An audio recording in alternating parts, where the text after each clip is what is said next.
ज्या तुकाराम मुंढेंना लोकांनी डोक्यावर घेतलंय त्याच तुकाराम मुंढेंनी केलेल्या कारवायांना थेट हायकोर्टानं ब्रेक दिलाय। हो, कडक शिस्त, धडक कारवाया आणि तुकाराम मुंढे एकच चर्चा सध्या राज्यात सुरू आहे। कुठे हॉटेल, कुठे मिठाईची दुकानं, तर कुठं दूध डेअरीवर धडाधड पडणाऱ्या धाडींमुळे भेसळखोरांचे धाबे दणाणले। पण आता मुंढेंच्या याच धडक मोहिमेला अचानक ब्रेक लागलाय। ज्या कारवायांमुळे भेसळखोरांना पळता भुई थोडी झाली असं म्हटलं जात आहे, त्याच कारवायांवर हायकोर्टानं सवाल का उपस्थित केलाय? राज्यातल्या दूध डेअरींना दिलासा कसा मिळालाय? कोर्टात काय झालंय? सगळं सोप्या भाषेत समजून घेऊ। नमस्कार, मी सुधीर काकडे, तुम्ही लोकमत पाहताय। भेसळखोरांविरोधात एफडीएनं राज्यभर सुरू केलेली कारवाई सध्या चर्चेत आहे, पण आता या कारवायांच्या मालिकेला मुंबई उच्च न्यायालयाच्या औरंगाबाद खंडपीठानं मोठा ब्रेक लावलाय।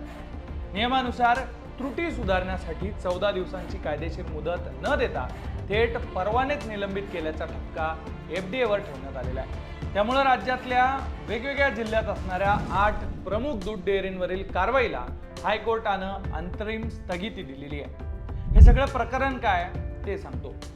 तुकाराम मुंढे यांच्या नेतृत्वाखाली एफडीएच्या पथकांनी राज्यातील अनेक ठिकाणी दूध डेअरींवर छापे टाकून कारवाईचा सपाटा लावला होता। पण या कारवायांच्या कायदेशीर प्रक्रियेवर आता प्रश्नचिन्ह निर्माण झालेलं आहे। एफडीएच्या स्वतःच्या नियमानुसार आणि आयुक्तांच्या मार्गदर्शक तत्वांनुसार कोणत्याही डेअरीच्या तपासणी करताना तिथं जर त्रुटी आढळली तर त्या व्यावसायिकाला, त्या कंपनीला त्रुटी दूर करण्यासाठी 14 दिवसांची मुदत देणं बंधनकारक असतं।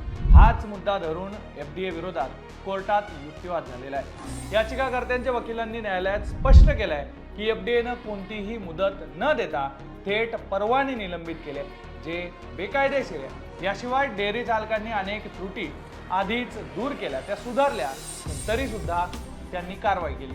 हे सगळं कोर्टाच्या निदर्शनास आणून दिलेलं आहे। प्राथमिक सुनावणीनंतर उच्च न्यायालयानं याचिकाकर्त्यांची बाजू ऐकून घेतली आणि त्यांचीच बाजू ग्राह्य धरली आणि निलंबित केलेल्या कारवायांना, त्या सगळ्या लायसन्सना कोर्टानं स्थगिती दिली आहे।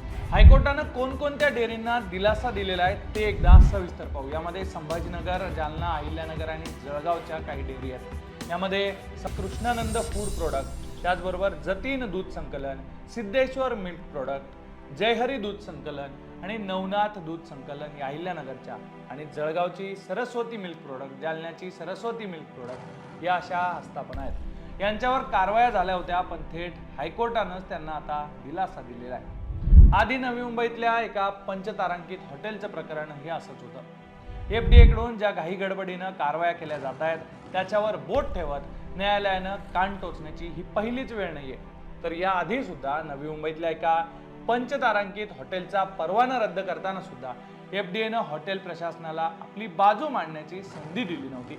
तेव्हा पुनर्तपासणीत हॉटेलच्या स्वयंपाकघरात अस्वच्छता आढळली असली तरी योग्य कायदेशीर प्रक्रियेचं पालन का केलं नाही, असा थेट सवाल न्यायालयानं एफडीएला केलेला होता आणि त्या वेळेला फटकारल्याची सुद्धा चांगली चर्चा झाली होती। राजकीय पाठबळ आणि कडक कायद्याची मागणी एकीकडे न्यायालयात प्रशासकीय प्रक्रियेवरून एफडीएची अडचण झालेली असली तरी दुसरीकडे गृहराज्यमंत्री योगेश कदम यांनी एफडीएच्या कारवायाविरोधात, या भेसळखोरांविरोधातल्या मोहिमेचं समर्थन केलेलं आहे। आपण सध्या केंद्राच्या कायद्यानुसार कारवाई करतो, या कायद्यात अधिक कडक तरतुदी आणि बदल केले जावेत यासाठी आम्ही केंद्र सरकारकडे सातत्यानं पाठपुरावा करत आहोत, असे योगेश कदम यांनी म्हटलंय। पुढे ते असंही म्हणाले की जोपर्यंत कायदा कडक होत नाही तोपर्यंत वारंवार भेसळ करणाऱ्यांना योग्य धडा शिकवता येणार नाही। मुख्यमंत्री स्वतः या मोहिमेवर लक्ष ठेवण्यात, असं सुद्धा योगेश कदम यांनी सांगितलंय। तर बघा, दूध भेसळ रोखून नागरिकांच्या आरोग्याचं रक्षण करणं जितकं महत्त्वाचं आहे तितकंच कायद्याच्या चौकटीत राहून प्रक्रिया पार पाडणं सुद्धा महत्त्वाचं आहे।